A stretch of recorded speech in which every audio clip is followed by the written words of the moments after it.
Hello viewers, welcome to the second part of the video film on creativity and problem solving.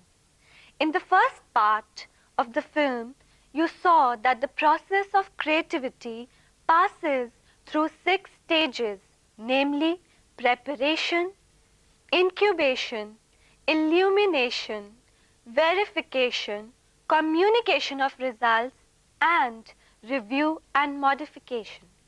In this part of the video film, we will take up the various blocks and barriers in the process of creativity.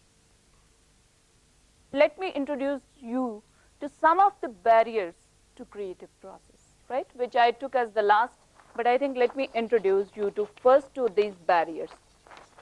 Barriers to creativity or creative process, right? Just have a look that the barriers to creative process, they can be psychological, they can be perceptual, or they can be cultural, and these can be emotional. Broadly, these are the 4 different types of barriers which inhibit an individual from indulging in creative behavior. Now, when I say psychological, one is, you have rightly mentioned, is feeling of insecurity. Fear of failure also leads to insecurity, right? There is a feeling of insecurity that I may fail in this activity. People may not accept me. My self-esteem is hurt, or my self-esteem is at the risk. So I will not like to indulge in any activity which is new, right? I will not like to experiment with new techniques, new methods, new ideas, new processes, because I am fearful of what will happen to me, or my status, or my self-esteem, or my prestige, and my recognition, and so on. Need for conformity. People tend to be conformist. They would like to conform to the norms which are existing or prevailing in the organization, in the institution, or maybe in the society, or whatever practices are being followed in the organization, they are used by the individual. You don't want to break. Incapacity to use. I don't have the knowledge and skills or attitudes, the required knowledge, skills and attitudes which can be used for generating new ideas, trying out new ideas. So I don't have that kind of capacity or the capabilities. Or incapacity to use unconscious, that is, I am not able to use my unconscious ability or mind. Occupationalism, that is, whatever is being exercised or practiced by other colleagues in the organization, I would like to follow the suit. That means whatever the job specifications, I would like to complete those job requirements, or I would like to attain those goals which have been set by the organization, and I will not like to deviate from what is being practiced in the job. Then there are certain perceptual factors. Difficulty in isolating problem, right? When you say perception, I think you are familiar with what do we mean by perception or perceptual processes. What do we mean by perception? It is a individual way of seeing the world. Very right, very right. It is how you analyze the incoming information and try to attach some meaning to that information, right? If I see some object, and can I say that this is a tree, or this is a table, or this is overhead projector? Can I label that? I can name, or I can relate the various components of the object which I am seeing. So you are trying to internally analyze the incoming information and attaching a meaning to it. And difficulty in isolating problem, that means the individual is unable to analyze the problem and say, what is the problem? You say, people are not motivated. But what is it that is leading to low level of motivation that you are not able to perceive, you are not able to analyze? Then narrowing the problem, because whenever you start to identify a problem, it is very, very complex, and you have number of factors which are influencing or contributing to that kind of problem. You cannot handle all the factors at one point of go, or one point of time, at one go or one point of time, but you would like to narrow down the scope of your problem, which can be handled by you. So people are unable to narrow down the problem. This is again a perceptual barrier. Inability to define terms. You are not able to give specific definition of the various elements which constitute the problem. Then failure to use all senses. I may depend upon the organizational data only, what the facts and figures convey to me, but I don't go to the people and take their opinion. So I am banking all my decisions, all my skills on the facts and figures which are available in the organization. But I am not trying to gather additional information to supplement or to support that kind of data. So I am making use of limited senses. Because the people are working, I am not going to their work environment observing them, how they are behaving in a particular environment or situation or a system. So limited use of senses. So what is needed is that you make all use of senses, right? Then difficulty in seeing remote relationships. Right? Say for example, I give you computer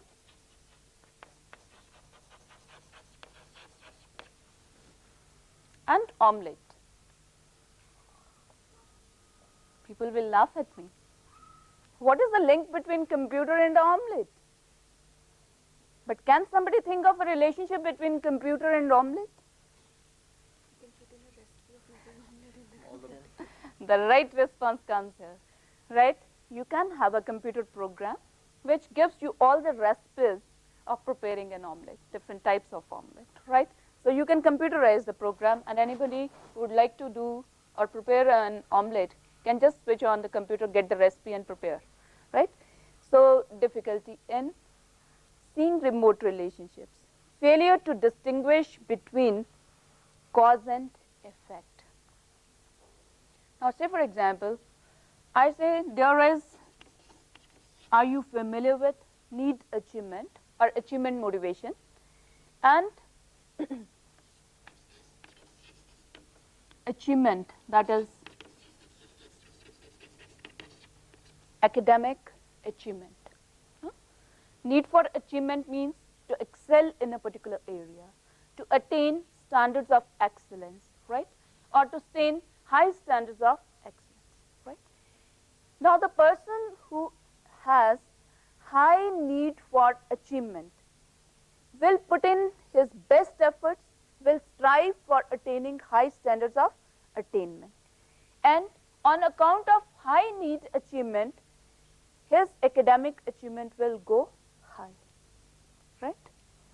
But when academic achievement is very good, very high, I also get motivated. That means my need achievement increases.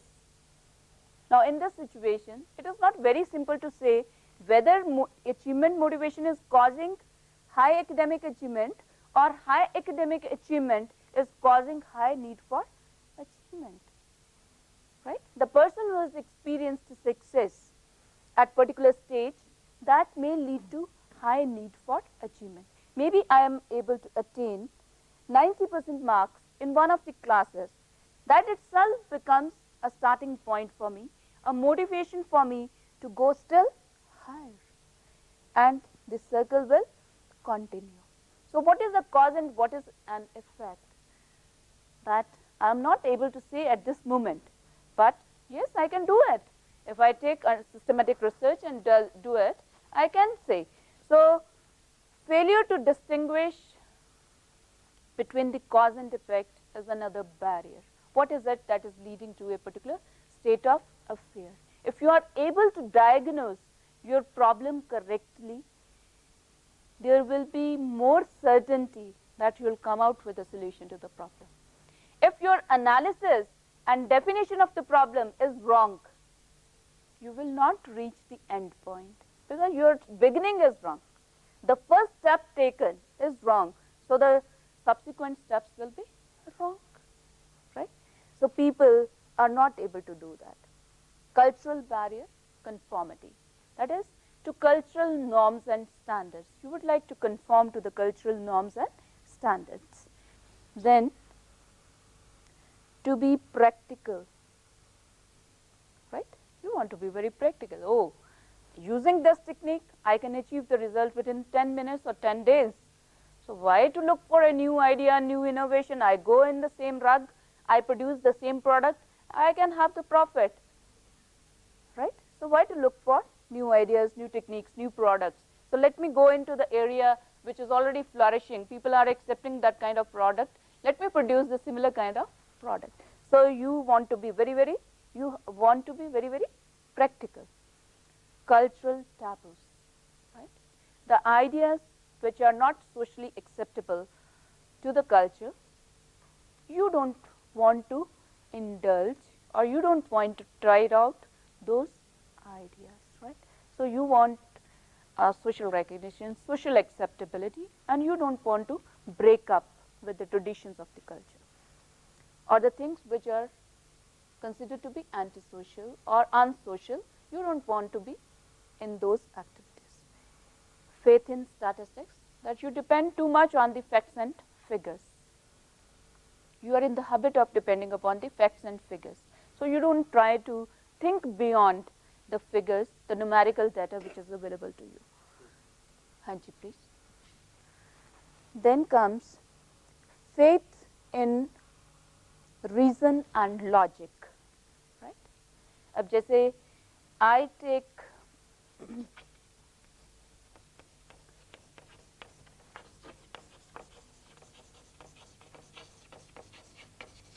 fish and submarine, right? Now the person who has come out with this invention of submarines, he has made a thorough study of the fish.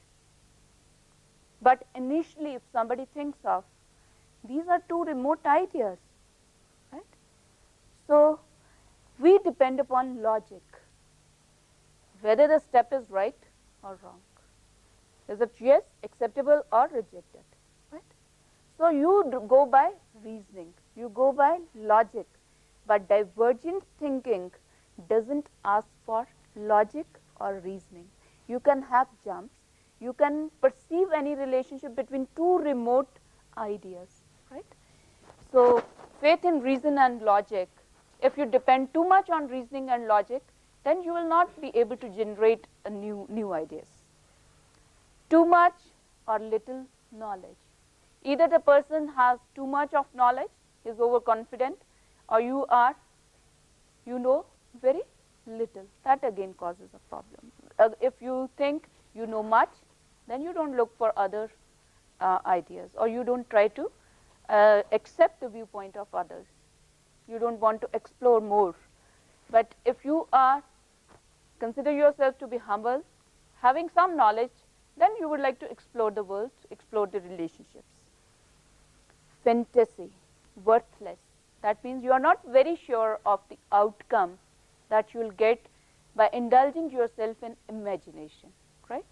So you are not trying out those innovative processes. Overemphasis on competition or cooperation, right? So you want to be accepted by the group, by the organization, or you say, oh, I have to compete with that industry, it is using the same technique, let me also use the same technique and compete with. I don't want to waste time in trying out or evolving strategies, then trying out, then coming in competition. I may lose the competitive edge. This is a wrong notion. When you evolve something new, your cost will decrease, your profits will go high, right? So innovations, inventions, creative decisions always help the organization in building the organization and taking the organizations to height. And there are certain emotional barriers when you, these are fear of failure, fear of failure, fear of error, right? I am afraid that I may commit a mistake, or I may make a mistake, or I am afraid that I may fail in the activity. That is not allowing me to experiment with. Eagerness to succeed. I can't wait, I can't waste time, but I would like to reap the benefits. So there is eagerness to what? Succeed or yield the result. Correct? Fear of superiors. You are afraid of superior boss. But now most of you are likely to set up your business. You are the owner managers, right? So you have no fear of superiors. So you can be as creative as you like to be. We have thus seen that the various blocks to creativity, namely psychological, perceptual, cultural, and emotional, need to be overcome in order to facilitate the process of creative thinking. In the next part of the film, we will take up the various techniques of creative problem solving.